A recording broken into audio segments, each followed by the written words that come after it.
आप सोच भी नहीं सकते हैं कि लालू यादव के पुत्र तेजस्वी को छोड़ करके किसी का नाम आ सकता है। एनडीए गठबंधन के लोग हैं, वहाँ पर आप सोच सकते हैं कि कुछ भी हो सकता है, किसी को भी बनाया जा सकता है। तुम तमाम की बातें हुई है, तो आज इस राज्य में कोई सच्ची बात नहीं बोल सकता है। नमस्कार, मेरा नाम प्रेम है और आप लाइव स्ट्रीट देख रहे हैं। 5 राज्यों में विधानसभा के चुनाव हुए, परिणाम क्या कुछ आया आप जानते हैं, पर सियासत तेज हो गई है मोहन यादव को लेकर। क्या बीजेपी के लोग भी यादव वोट चाहते हैं? देखिए, इसको लेकर जीतन राम मांझी ने भी अपनी बातों को रखा है। मोदी गारंटी पर बोल रहे हैं। उतना ही नहीं, महागठबंधन में जो तेजस्वी यादव है, लालू प्रसाद यादव है, अगर महागठबंधन में यादव मुख्यमंत्री बनते हैं तो केवल तेजस्वी यादव हो। क्या कुछ करें जीतन राम मांझी, पहले आप वो सुने।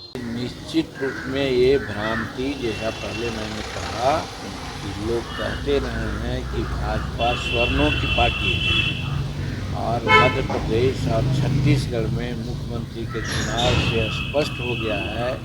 और नरेंद्र मोदी जी ने गारंटी दी है कि हम फॉरवर्ड के ही नहीं, हम सभी समाज के लोगों को ले करके चलते हैं, और इसी का उदाहरण मध्य प्रदेश है, उसका असर बिहार है, उत्तर प्रदेश है, और हिंदुस्तान की राजनीति पर गहरी छाप छोड़ेगी, ऐसा मैं मानता हूँ। अभी जो वर्तमान सेटअप है गठबंधन का, महागठबंधन का, उसमें आप सोच भी नहीं सकते हैं कि लालू यादव के पुत्र तेजस्वी को छोड़ करके किसी का नाम आ सकता है। सोच भी नहीं सकते हैं। ये वहीं सोच सकते हैं जो एनडीए गठबंधन के लोग हैं, वहाँ पर आप सोच सकते हैं कि कुछ भी हो सकता है, किसी को भी बनाया जा सकता है, लेकिन यहाँ तो फिक्स है कि वही होंगे। हम धन्यवाद देते हैं, आभार व्यक्त करते हैं हम अमित शाह जी के प्रति, क्योंकि उन्होंने आकर के यहाँ बात कही। और हम जिस दिन से ये जाति आधारित गणना हुई है और हम लोगों के सामने प्रस्तुत हुआ, असेंबली में भी इस बात की हमने चर्चा की है कि ये जो गणना हुई है, ये कागजी गणना हुई है, खाना पूर्ति हुई है, किसी को आगे बढ़ाने का और किसी को पीछे करने का। इसीलिए उस समय भी हमने कहा था कि शेड्यूल कास्ट की आबादी बिहार में 25-30% है, दिखलाया गया है 20%, और अति पिछड़ा में बनिया हैं, तेली हैं और लोग हैं, उन लोगों का भी आबादी जो होना चाहिए था, चंद्रवंशी लोग हैं, उन लोगों की आबादी ज़्यादा है, लेकिन दिखलाया गया कम। सहनी समाज की आबादी दिखलाया गया कम, लेकिन कुछ लोगों की आबादी तो हमने उदाहरण दिया कि 1931 में उनकी आबादी 8% थी, और आज 2023 में 14% हो गई।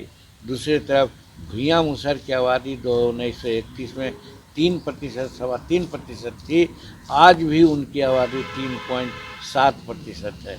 तो आखिर ये क्या है?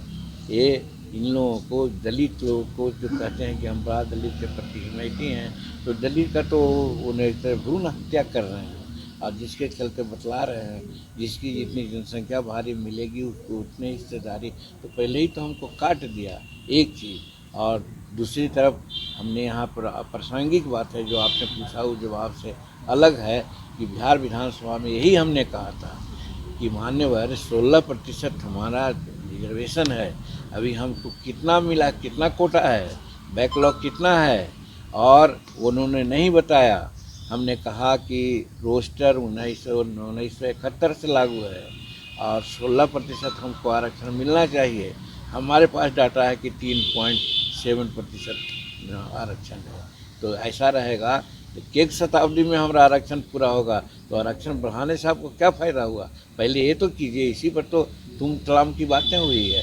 तो आज इस राज्य में कोई सच्ची बात नहीं बोल सकता है, डर के। इसीलिए जीतन मांझी को मुख्यमंत्री से हटाया गया, 2 विभाग था छीन लिया गया। अंतोत गटवा कहा कि हम तुमको नहीं रखेंगे, तुम बाहर जाओ। तो अभी आप जीतन राम मांझी को सुन रहे थे, तमाम मुद्दे को लेकर क्या कुछ कहा उन्होंने आपने सुना। बाकी की तमाम खबरों के लिए बने रहे लाइव स्ट्रीट के साथ। धन्यवाद।